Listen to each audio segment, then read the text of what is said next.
दोस्तों, सनी देओल की फिल्म बंटवारा 1947 सिनेमा घरों में रिलीज हो चुकी है। आजकल चारों तरफ इसी फिल्म की चर्चा हो रही है क्योंकि यह फिल्म पार्टीशन पर बनी हुई है। क्या आपको पता है कि यह फिल्म असगर वजाहत के नाटक जिन लाहौर नहीं व्याख्या वो जमैया नी पर आधारित है। आज हम गुफ्तगू में असगर वजाहत के इसी नाटक की बात करेंगे और जानेंगे कि यह कैसा है।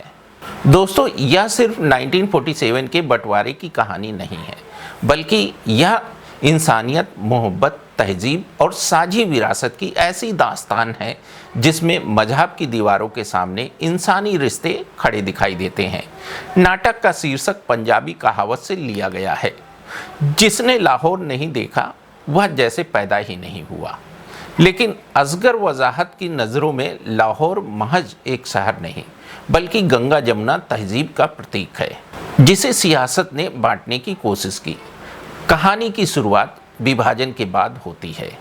लखनऊ का रहने वाला सिकंदर मिर्ज़ा अपनी पत्नी हामिदा बेगम, बेटे जावेद और बेटी तन्नो के साथ लाहौर पहुंचता है। विस्थापित मुस्लिम परिवार को सरकार की ओर से रहने के लिए एक बड़ी हवेली दी जाती है। परिवार को लगता है कि अब उन्हें एक नया घर और नई जिंदगी मिल जाएगी, लेकिन हवेली में पहुंचते ही उन्हें पता चलता है कि वहां पहले से ही एक बुजुर्ग महिला रह रही है जो हिंदू है, जिसे सब माई या रत्ना की माँ के नाम से जानते हैं। विभाजन के समय उसका परिवार भारत चला गया था, लेकिन माई ने अपनी जन्मभूमि लाहौर छोड़ने से इनकार कर दिया। उसके लिए यह हवेली सिर्फ ईंट पत्थर की इमारत नहीं, बल्कि उसकी पूरी जिंदगी की यादों की अमानत थी। शुरुआत में सिकंदर मिर्ज़ा के लिए यह स्थिति परेशानी पैदा करती है। उसे लगता है कि हवेली अब उसकी है और माई को वहां से चले जाना चाहिए। शुरुआत में दोनों पक्षों के बीच तनाव और टकराव होता है, मगर धीरे धीरे माई का अपनापन मिर्ज़ा परिवार के दिल में जगह बनाने लगता है। वह बच्चों से मोहब्बत करती है, घर के लोगों से घुल मिल जाती है और अपने व्यवहार से यह साबित करती है कि मजहब इंसान को बांट नहीं सकता है, लेकिन इंसानियत दिलों को जोड़ती है। माई का किरदार नाटक की सबसे बड़ी ताकत है। वह किसी एक धर्म की प्रतिनिधि भर नहीं है, वह उस साझी तहजीब की निशानी है जिसमें हिंदू, मुसलमान और सिख सदियों से एक दूसरे के सुख दुख में शरीक होते आए थे।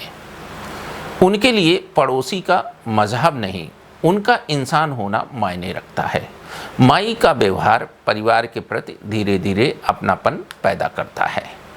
वह बच्चों से स्नेह करने लगती है और घर के दूसरे सदस्यों के साथ भी भावनात्मक रिश्ता बनाने लगती है। मिर्ज़ा परिवार को महसूस होता है कि धर्म अलग होने के बावजूद उसके और माई के बीच मानवीय रिश्ते कितने गहरे हो सकते हैं। इसी बीच कुछ कट्टरपंथी स्वार्थी लोग माई को निशाना बनाते हैं। वे धर्म और राजनीति का इस्तेमाल करके लोगों के बीच नफरत पैदा करना चाहते हैं। उनका उद्देश्य केवल धार्मिक भावना भड़काना नहीं, बल्कि अपने स्वार्थ पूरे करने का भी है। नाटक इस बात को उजागर करता है कि किस तरह कुछ लोग धर्म के नाम पर आम लोगों की भावनाओं का फायदा उठाते हैं। इसके विपरीत मिर्ज़ा परिवार और माई के बीच विकसित हुआ रिश्ता मानवता की मिसाल बनता है। परिवार माई को केवल एक हिंदू महिला के रूप में नहीं, बल्कि अपने परिवार के सदस्य के रूप में देखने लगता है। यहाँ तक कि उसके धार्मिक विश्वासों और त्योहारों का भी सम्मान किया जाता है। इस तरह हवेली एक ऐसी जगह बन जाती है जहां विभाजन से खींची गई धार्मिक सीमाएं धीरे धीरे कमजोर पड़ने लगती हैं। कहानी का भावनात्मक चरम तब आता है जब माई की मृत्यु हो जाती है। उसकी मृत्यु केवल एक बुजुर्ग महिला की मृत्यु नहीं, बल्कि उस साझा संस्कृति और मानवीय रिश्ते के लिए भी एक गहरा आघात है जिसे उन्होंने अपने जीवन से बचाए रखा था। उनके अंतिम समय तक मिर्ज़ा परिवार के साथ बना रिश्ता यह साबित करता है कि नफरत की राजनीति के बावजूद इंसानियत के रिश्ते कहीं अधिक मजबूत हो सकते हैं। नाटक का असली संदेश यहीं सामने आता है। सरहदें मुल्कों को बांट सकती हैं, मगर दिलों की सरहदें इंसान खुद बनाता है। माई और सिकंदर मिर्जा की कहानी बताती है कि नफ़रत कितनी भी ताकतवर क्यों ना हो, मगर मोहब्बत, हमदर्दी और इंसानियत की लौ को पूरी तरीके से बुझा नहीं सकती। यही वजह है जिन लाहौर नई व्याख्या वो जमैया नी आज भी सिर्फ विभाजन का नाटक नहीं, बल्कि हिंदुस्तान की साझी तहजीब, इंसानी रिश्तों और सांप्रदायिक सौहार्द की एक बेहद मार्मिक दास्तान बनकर हमारे सामने खड़ा है। जिन लाहौर नहीं वेख्या ओ जमैया नी। दोस्तों, आज के वीडियो में बस इतना ही। ऐसे और वीडियो देखने के लिए बने रहे हमारे साथ। जय हिंद, जय भारत, वंदे मातरम।